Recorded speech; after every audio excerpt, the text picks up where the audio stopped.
Assalamualaikum warahmatullahi wabarakatuh. Selamat pagi, selamat berjumpa kembali anak-anak hebat STN Cempaka Baru 03, terutama anak-anak kelas 1A dan kelas 1B.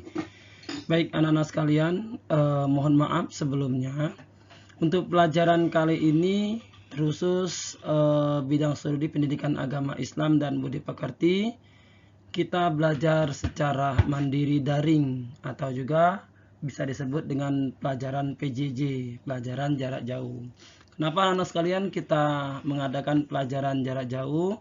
Karena kondisi saat ini tepatnya di pekan pertama, yaitu di minggu pertama di bulan September tahun 2025, situasi dan kondisi masih belum memungkinkan untuk kita semua, baik tenaga pengajar maupun siswa-siswi, datang dan belajar secara offline di sekolah maupun di kelas kita secara bersama. Anak-anak sekalian dan Bapak Ibu wali murid yang kami banggakan, sekali lagi mohon maaf Bapak memberikan materi melalui video atraktif, menjadi perhatian Bapak supaya anak-anakku sekalian kelas 1A maupun 1B tetap mendapatkan informasi serta ilmu sesuai dengan porsinya masing-masing, walaupun keadaan kita memungkinkan untuk tidak berada di kelas atau berada di suatu area secara bersama, tapi besar harapan kami anak-anak sekalian bisa tetap mendapatkan dan mengakses ilmu seperti sedia kalanya. Dan kami sebagai tenaga pendidik dan kependidikan STN Cempaka Baru 03 pada dasarnya harus menghadapi berbagai macam kendala dan menjadikan kuat serta inovasi baru bagi kami untuk tetap mengabdi kepada nusa dan bangsa. Anak-anak sekalian beserta Bapak Ibu wali murid yang kami banggakan, marilah sama-sama kita membuka materi ini dengan sama-sama membaca hamdalah secara bersama. Alhamdulillahirrabbilalamin. Dan marilah kita berdoa sebelum kita memasuki materi lebih dahulu lagi. Berdoa mencari ilmu dengan bersama-sama melafalkan Rabbi zidni ilman warzuqni fahman. Baik anak-anak sekalian, bagi siswa-siswi yang memiliki buku paket pendidikan agama Islam, silakan dibuka di materi bab kedua. Ya, silakan dibuka di bab kedua. Anak-anak sekalian, tanpa berlama-lama kita akan kupas tuntas di materi bab kedua ini, yang mana judulnya mengenal rukun iman. Apa sih Pak Nasbi yang dimaksud dengan rukun iman? Nah ini, rukun iman itu adalah suatu pondasi, suatu dasar untuk kita bersama, terutama orang-orang Islam, meletakkan keyakinannya terhadap sesuatu yang menjadi prioritas di dalam keyakinan agama Islam.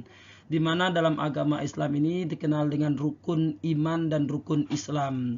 Rukun iman itu adalah urut-urutan atau rentetan atau step by step jati diri kita untuk mengimani terhadap segala sesuatu yang menjadi hak atau utama untuk kita imani atau untuk kita yakini.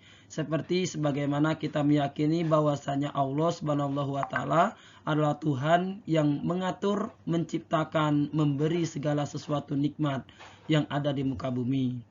Nah, rukun iman ini anak-anak sekalian berjumlah 6, sedangkan rukun Islam berjumlah 5. Dua-duanya adalah pondasi fundamental atau pondasi dasar untuk kita meneruskan keislaman kita secara hak.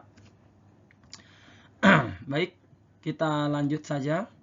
Silakan dibuka lagi materinya. Selanjutnya, apa sih Pak Nasbi yang dimaksud dengan rukun iman itu? Rukun iman adalah 6 hal yang harus diyakini oleh setiap orang Islam atau setiap orang Muslim. Satu-satunya warga Muslim, entah dia besar maupun kecil, entah dia Islamnya dari kecil atau Islamnya baru, ketika dia sudah mengucapkan 2 kalimat syahadat, sudah meyakini hal-hal yang dasar yang lainnya, yaitu 5 hal, yaitu 2 kalimat syahadat, kemudian sholat 5 waktu, kemudian zakat, kemudian puasa, kemudian haji apabila dia mampu, dan dia juga mengiringi terhadap 5 rukun Islam tersebut dengan 6 rukun iman. Iman itu pada dasarnya, pada hakikinya adalah pengertiannya yaitu yakin atau percaya. Sedangkan rukun itu adalah urut-urutannya atau step by stepnya. Jadi step by step kita untuk meyakini segala sesuatu yaitu harus paham terhadap 6 hal ini. Apa saja sih Pak 6 hal itu? Ini, rukun iman itu ada 6 anak-anak sekalian ya. Ada yang sudah hafal? Barangkali ada yang sudah hafal? Iya, betul sekali. Rukun iman itu yang pertama adalah iman kepada Allah. Iman kepada Allah kita letakkan paling atas, bukan Bapak, tapi ya memang aturannya itu meletakkan rukun iman kepada Allah adalah yang paling atas. Kenapa? Karena Allah adalah satu-satunya yang wajib kita sembah. Satu-satunya yang wajib kita sembah, yang wajib kita tuhankan. Karena Allah menciptakan kita, Allah menciptakan segala sesuatu, Allah menciptakan apa yang manusia tidak bisa menciptakan. Allah juga tidak bisa dilahirkan, Allah tidak melahirkan. Maka itulah Tuhan kita sebagai Tuhannya orang Islam. Atau Tuhannya alam semesta. Allah menciptakan bumi, manusia tidak bisa. Allah menciptakan tanah, manusia tidak bisa. Maka Allah kita imani paling atas. Kemudian yang kedua, iman kepada para malaikat. Malaikat ini seyogyanya sudah menjadi utusan Allah, sudah menjadi ciptaan Allah. Mereka, jumlah malaikat banyak sekali. Banyak, tidak ada manusia yang bisa menghitung jumlah malaikat. Tetapi malaikat yang wajib kita imani hanya 10. Anak-anak sekalian ya, hanya 10. Ini mungkin Bapak berikan pelebaran materi. 10 malaikat diantaranya, malaikat Jibril, malaikat Mikail, malaikat Israfil, malaikat Israel, malaikat Raqib, malaikat Atid, malaikat Mungkar, malaikat Nakir, malaikat Malik, malaikat Ridwan. 10 malaikat ini yang wajib kita imani. Ada nggak Pak di luar malaikat itu? Yo ada. Malaikat Zabaniyah, malaikat Harut Marut, dan lain sebagainya. Tapi tidak perlu kita imani. Yang perlu kita imani adalah 10 malaikat ini. Malaikat tercipta oleh Allah dari cahaya atau nur, atau makhluk yang pertama sekali Allah ciptakan adalah malaikat. Malaikat ini dia adalah hamba Allah atau ciptaan Allah yang paling taat kepada Allah. Dia tidak pernah membantah. Dia selalu mentaati terhadap perintah yang Allah berikan kepada dia. Begitupun malaikat tidak memiliki hawa nafsu seperti manusia dan jin. Maka ketika malaikat itu mengalami hari kiamat, dia tidak masuk neraka, juga tidak masuk ke dalam surga. Kemudian selanjutnya iman kepada kitab-kitab Allah. Kitab-kitab Allah ini menjadi nomor 3. Kenapa di nomor 3? Karena setelah Allah menciptakan malaikat, Allah menciptakan yang lain, termasuk kitab-kitabnya Allah. Kitab-kitab Allah ini sebenarnya yang telah Allah turunkan kepada nabi-nabinya itu ada 4. Ya, ada kitab Taurat kepada Nabi Musa, ada kitab Zabur kepada Nabi Daud, kemudian ada kitab Injil kepada Nabi Isa, dan ada kitab Al-Quran kepada Nabi Muhammad. Dari 3 kitab sebelumnya Allah sempurnakan menjadi 1 kitab, yaitu kitab Al-Quran. Dulu kitab-kitab yang Allah berikan sebelumnya itu kepada nabi-nabi sebelumnya mungkin belum terlalu sempurna seperti kitab-kitab Al-Quran. Maka dalam kitab Al-Quran inilah Allah menyempurnakan baik itu hukum, perintah, larangan, ajakan, dan lain sebagainya. Maka kita juga harus wajib iman kepada 4 kitab, tapi yang kita percayai dan kita lakukan dalam kehidupan sehari-hari adalah kitab Al-Quran. Kemudian selanjutnya yang keempat, iman kepada Rasul Allah. Rasul Allah ini berarti orang-orang yang telah diutus oleh Allah untuk membawa kebenaran, membawa dakwah Islam. Siapa mereka? 25 nabi dan rasul wajib kita imani, wajib kita percaya. Kalau memang mereka sudah menjadi utusan Allah dari kalangan manusia, mereka juga punya kesalahan, mereka juga punya hawa nafsu, mereka makan, mereka minum, mereka juga ibadah seperti manusia biasa, hanya perbedaannya mereka mendapatkan wahyu dari Allah, mendapatkan mukjizat dari Allah, kemudian tetapi mereka dipilih oleh Allah untuk mengajak manusia mengesahkan Allah Subhanahu wa taala. Siapa mereka? Dimulai dari Nabi Adam, Idris, Nuh, Hud, Solih, sampai ke nabi-nabi yang terakhir, yaitu Nabi Isa dan Nabi Muhammadin sallallahu alaihi wasallam. Nah, kita pun sebagai umat Islam, kita akan mengikuti ajaran Nabi Muhammad. Karena nabi terakhir, nabi penutup, dan nabi terakhirlah yang menjadi panutan dalam kehidupan sehari-hari. Tetapi untuk mempercayai nabinya, semuanya harus kita percayain. Kalau mereka itu betul-betul telah turun ke muka bumi. Tapi yang jelas yang terakhir yaitu Nabi Muhammad lah yang menjadi pedoman dalam kehidupan kita sehari-hari. Selanjutnya yang kelima, iman kepada qada, iman kepada hari kiamat. Nah, anak-anak sekalian, hari kiamat ini menjadi kunci ujinya seseorang, penguji seseorang. Manakala seseorang itu tidak percaya terhadap datangnya hari kiamat, berarti dia belum dikatakan sempurna imannya. Kenapa? Karena dia belum percaya ada kehidupan setelah kehidupan di dunia ini, yaitu kehidupan yang abadi. Kehidupan yang sesungguhnya yang ditandai dengan hari kiamat terlebih dahulu. Hari kiamat itu akan terjadi, Pak? Iya. Hari kiamat akan terjadi, tapi waktu, tempat, dan kapannya kita tidak akan tahu. Tidak ada manusia, bahkan seorang nabi pun tidak mengetahui kapan terjadinya hari kiamat. Tapi yang jelas, hari kiamat itu harus kita percayai dan akan terjadi suatu saat nanti. Manusia akan meninggal, gunung-gunung akan hancur, bumi akan berantakan, bumi laksana seperti kapas yang berterbangan. Orang tidak mengenal antara anak dengan ibu, ibu dengan anak, keluarga dengan kerabat, kerabat dengan keluarga, semua yang tidak akan mengenal, ya. Kemudian ditandai dengan tiupan trompet oleh malaikat Israel. Malaikat Israel. Oh, malaikat Israfil, ya. Mohon maaf para malaikat Israfil. Malaikat Israfil meniupkan trompet sangkakala, yaitu yang pertama tiupan peringatan, tiupan kaget, di mana semua bumi ini akan hancur lebur, tidak tersisa sama sekali.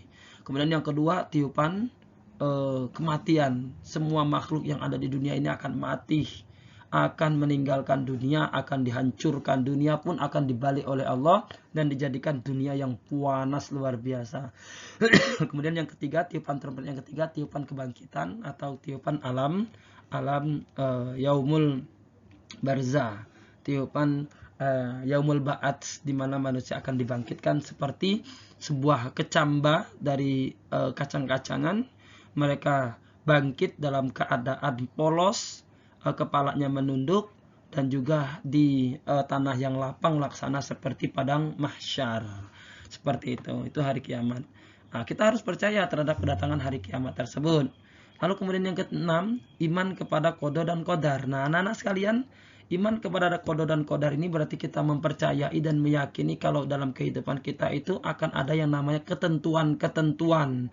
Baik ketentuan baik ataupun ketentuan jelek, baik ketentuan buruk maupun ketentuan yang disenangi, baik cobaan maupun bala, bahaya, atau apapun itu yang datang ke dalam kehidupan kita, semuanya sudah menjadi ketentuan atau qada dan qadarnya Allah Subhanahu wa taala. Ada yang bisa dirubah, ada yang nggak bisa dirubah, tetapi hanya doalah yang semuanya bisa dirubah. Nah, itu qada dan qadar. Lanjut. Di sini, apakah kamu melihat awan dan pepohonan di belakang Pak Nasbi? Nah, itu. Di sini ada pohon, ada awan, ada tanah, ada rumput, ada hijau-hijauan ini ya. Di sini ada udara dan lain sebagainya. Ya, itu adalah ciptaan Allah Subhanahu wa taala. Allah yang menciptakan segala sesuatu di muka bumi itu. Jadi segala sesuatu itu pada dasarnya Allah yang menciptakan. Semuanya diciptakan oleh Allah Subhanahu wa taala. Termasuk pohon. Ada nggak kira-kira manusia yang bisa menciptakan pohon? Jawabnya tidak ada. Ada yang bisa menciptakan awan, tanah, pasir, batu, dan lain sebagainya? Tidak ada. Hanya Allah Subhanahu wa taala. Jikapun ada orang yang membuat lemari, membuat pintu atau membuat kursi, itu bukan berarti mereka menciptakan pohon, tapi mereka memanfaatkan pohon dengan akal pikirannya, yang mana Allah lah yang sejatinya menciptakan itu semua. Dan apakah kamu melihat jembatan di sana? Nah, ini yang belum Bapak sebut, yaitu jembatan. Jembatan ini terbuat dari apa? Dari kayu kan? Nah, kayu itu yang menciptakan Allah. Tumbuhnya di hutan atau di tanah. Tanah juga menciptakan Allah. Hanya saja manusia membuat jembatan ini menggunakan kayunya Allah. Jembatan dibuat oleh manusia karena akal manusia. Jembatan itu adalah ciptaan manusia. Allah yang menciptakan manusia dan juga memberikan akal kepada manusia untuk dapat menciptakan segala sesuatu. Nah, ini memang buatan manusia. Tapi kalau untuk dasarnya ciptaan Allah Subhanahu wa taala. Oke. Nah, sekalian, beriman kepada Allah Subhanahu wa taala. Percaya bahwa Allah adalah satu-satunya Tuhan yang menciptakan segala sesuatu. Kalian yakin apa tidak?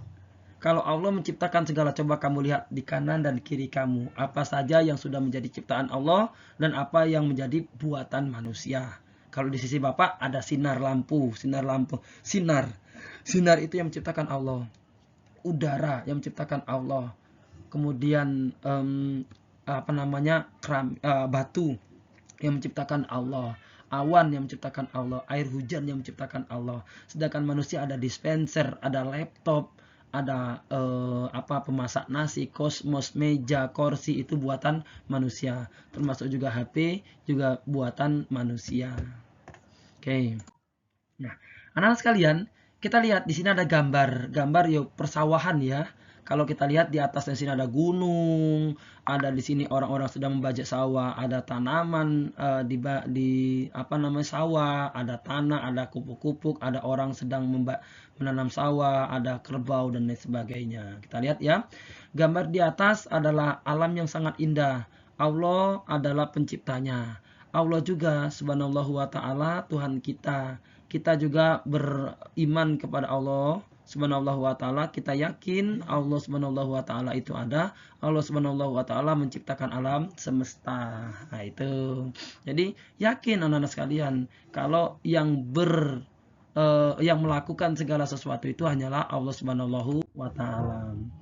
Beriman kepada Rasul. Kalau tadi iman kepada Allah, sekarang iman kepada Rasul. Nah, ini Rasul itu artinya utusan Allah. Kita percaya kepada utusan Allah. Nabi Muhammad SAW utusan Allah.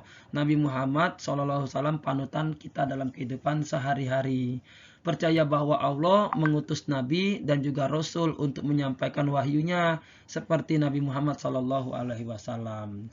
Jadi kita harus mempercayai Nabi. Dengan cara apa, Pak? Mempercayai Nabi itu dengan cara mentaati segala macam kebaikan dia atau mengikuti keteladanan Nabi. Itulah bentuk kita mempercayai Nabi Muhammad SAW.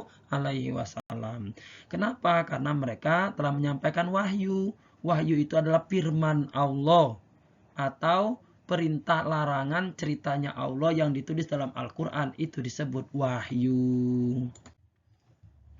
Beriman kepada Allah dan Rasul-Nya, kita juga harus mencintai Allah Subhanahu wa taala dan Rasul-Nya, mencintai Allah Subhanahu wa taala dengan merawat ciptaannya. Ini kalau kita mencintai Allah dengan cara merawat ciptaannya, termasuk tidak membuli teman, tidak mengatai teman, tidak mengejek teman. Lah, teman kita itu kan ciptaan Allah. Ketika kita mengejek atau membuli atau menghina teman, berarti kita mengejek ciptaan Allah. Berarti kita tidak sayang atau tidak mencintai Allah. Dibalik, ketika kita menyayangi teman, mencintai teman, mengasihi teman, berarti kita mencintai ciptaannya Allah. Berarti kita sayang kepada Allah. Kemudian mencintai Rasul dengan cara mencontoh perilakunya.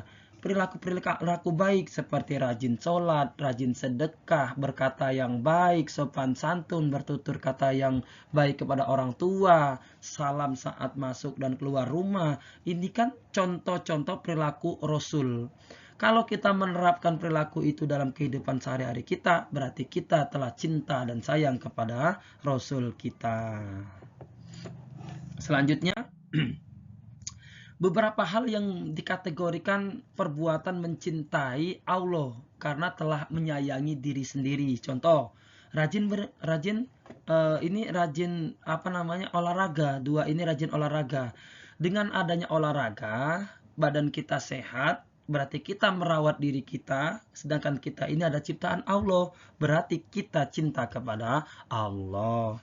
Yang nomor 2, membersihkan lingkungan. Ada yang menyapu sehingga lingkungannya bersih, membuang sampah pada tempatnya, sehingga kita ikut membantu merawat lingkungan. Lingkungan kita kan terdiri dari berbagai macam ciptaan Allah.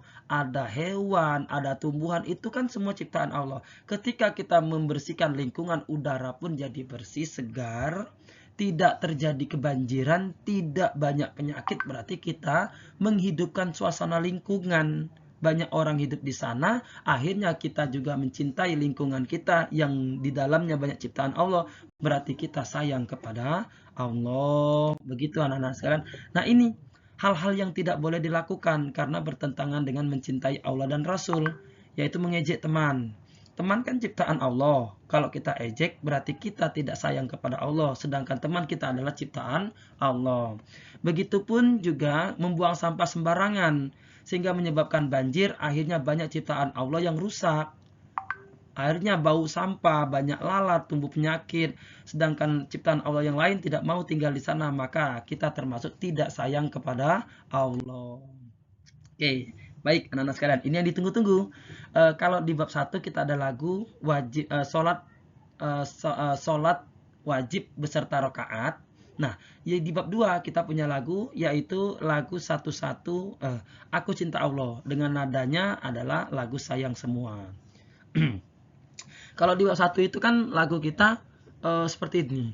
Sholat subuh 2 rakaat, sholat duhur 4 rakaat, sholat asar 4 rakaat, maghrib 3, isya 4. Itulah tandanya orang beriman, mati sewaktu masuk surga. Allahul kafi, Rabbunal kafi, kosakanal kafi, wajadanal kafi, likuli kafi, kafanal kafi, wa ni'mal kafi, alhamdulillah. Di bab 2 lagunya gini. 1 aku sayang Allah, 2 juga cinta Rasulullah, 3 cinta ayah ibu, 1 2 3 jalan masuk surga. Cukup lagunya ya. Kita lanjut lagi. Nah, anak-anak sekalian, coba kalian tebak deh. Ada beberapa yang Bapak taruh di sini gambar. Silakan kalian pilih dalam waktu 1,5 menit. Mana yang ciptaan Allah dan mana yang ciptaan manusia. Silakan. 1, 2, 3. Betul sekali. Ya, pinter ya. Oke. Yang ciptaan Allah, kita lihat di sini ada burung, ada matahari, ada bulan, ada awan, beserta ada pegunungan. Ini adalah ciptaan Allah yang tidak bisa diciptakan atau ditiru oleh umat manusia. Sedangkan ciptaan manusia ada televisi, ada mobil, ada juga kulkas atau lemari es, ada handphone atau HP, dan ada sofa atau kursi. Semua ini adalah ciptaan manusia, sedangkan yang di atas plus 1 di bawah adalah ciptaan Allah Subhanahu wa Ta'ala. Bisa nggak kalian mengkelompokkan mana-mana ciptaan Allah dan mana-mana buatan manusia? Mestinya bisa. Anak hebat, anak pintar, anak cerdas mestinya bisa. Oke, lanjut. Hanya pengayaan saja tambahan materi. Ibu Nabi Muhammad SAW itu bernama siapa sih? Aminah. Betul, Aminah. Ada lagu kan? Aminah ibundanya. Itu loh yang seperti itu. Kemudian ayahnya bernama siapa? Abdullah. Iya, betul sekali. Nama ayah Nabi Muhammad itu Abdullah. Ini kita lihat di sini. Nah, Nabi Muhammad belum pernah sekalipun berjumpa dengan ayahnya. Kenapa? Karena saat Nabi Muhammad lahir ke muka bumi, bapaknya atau ayahnya sudah meninggal terlebih dahulu. Mungkin usia kandungan Nabi kisaran antara 3-5 bulan. Ketika Nabi dilahirkan umur 5 bulan, dia ditinggalkan oleh ibunya bernama Aminah. Jadi Nabi Muhammad umur 6 bulan sudah yatim piatu, tidak punya ayah, tidak punya ibu. Akhirnya dia diramut oleh pamannya bernama Abu Tholib. Tapi karena ada keributan di antara paman-paman Rasul, yaitu ada Abu Sufyan, ada Abu Lahab, kemudian dan lain sebagainya, ingin mengasuh Nabi Muhammad semua. Akhirnya Nabi Muhammad diasuh oleh kakeknya bernama Abdul Muthalib. Setelah Abdul Muthalib, Nabi Muhammad pindah ke pamannya lagi, Abu Tholib. Nah, saat kecil Nabi Muhammad membantu pamannya, yaitu mengembala kambing milik saudagar kaya, ya, yaitu punya Khadijah. Lalu ketika besar dia menikahin Khadijah yang janda kaya raya itu. Kemudian Nabi Muhammad alih profesi, tidak lagi menjadi seorang pengembala. Nabi Muhammad menjadi pedagang, ya, pedagang atau saudagar kaya raya yang berdagang ke Yaman, ke Syam dan lain sebagainya. Itu Nabi Muhammad. Beliau lahir di kota Mekah. Mekah itu apa sih, Pak? Mekah itu adanya di negara Arab Saudi, tempat di mana orang melaksanakan haji dan umroh. Mekah itu ditandai dengan adanya Ka'bah. Tepatnya itu pada hari Senin tanggal 12 Rabiul Awal. Siapa yang lahir hari Senin? Kalau lahir hari Senin berarti bertepatan dengan kelahiran Nabi Muhammad. Ya, tepatnya itu di bulan Rabiul Awal tahun gajah. Kenapa sih Pak kok dikatakan tahun gajah? Karena saat Nabi Muhammad lahir bertepatan dengan orang-orang dari daerah Yaman atau negara Yaman yang dipimpin oleh pasukan Abraha ingin menghancurkan Ka'bah. Di saat bersamaan Allah mengirimkan utusan yaitu burung ababil yang membawa batu dari dasar api neraka jahanam, kemudian melemparkan kepada pasukan Abraha, lalu kemudian mereka mati seperti daun-daun yang dimakan ulat. Oke, paham lah ya? Sekilas cerita, nanti di kelas 2 akan kita bahas lebih detail. Ini hanya sebatas itu saja. Nah ini, anak-anak sekalian, tibalah saatnya kita melaksanakan latihan. Ini anak sekalian, ada 5 soal. Ini soalnya nomor 1 sampai nomor 5, silakan kalian tulis di buku tulis. Soalnya silakan kalian tulis, kalian screenshot ya di video ini silakan. Soalnya 1 sampai 5 dikerjakan, ditulis soal, kemudian langsung dijawab. Jawabannya boleh di bawah atau boleh di sampingnya. Kemudian nanti setelah selesai soal latihan kalian difoto, kemudian dikirimkan kepada Bapak Nasbi via Japri. Jangan di grup. Kalau di grup nanti dicontoh oleh orang-orang teman yang lain yang belum mengerjakan. Jadi kerjakan kemudian kirimkan via Japri kepada Bapak Nasbi. Makanya gunanya kontak disimpan itu biar kalian tahu kalau kalian sudah mengerjakan tugas kalian sendiri. Oke. Cukup sekian perjumpaan kita pada hari ini anak-anak sekalian kelas 1A maupun 1B. Bapak ucapkan terima kasih. Wassalamualaikum warahmatullahi wabarakatuh. See you next time. Bye-bye. Salam. Tetap di rumah. Jangan kemana-mana karena kondisi belum menentu, belum aman. Terima kasih. Assalamualaikum warahmatullahi wabarakatuh. Selamat pagi, selamat berjumpa kembali. Bye-bye.